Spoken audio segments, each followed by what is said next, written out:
Abafundi chapter 2 verse 1.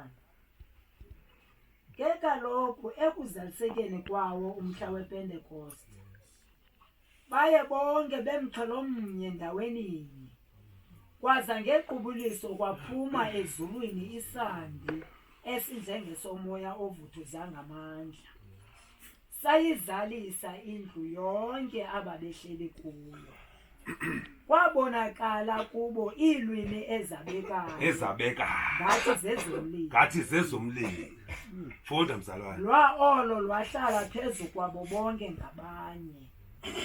Bazaliswa bonke ngumoya oyingcwele. Ngumoya oyingcwele. Lento bekuthiwe maboyilinda.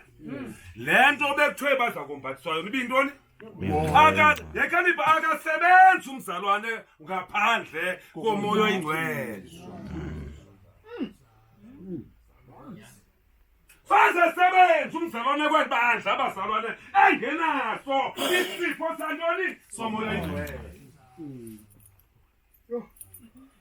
Xa sithi soza sebenze without umoya oyingcwele sithi soza sebenze engenathixo.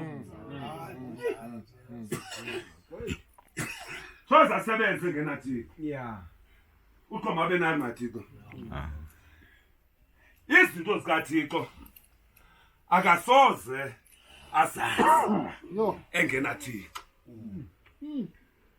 Ngoba nabo oPetros bakhamuluke besabe betheni bemkela umoya oyingcwele. And bebeqala oPetros ukwamkela ntoni? Umoya oyingcwele.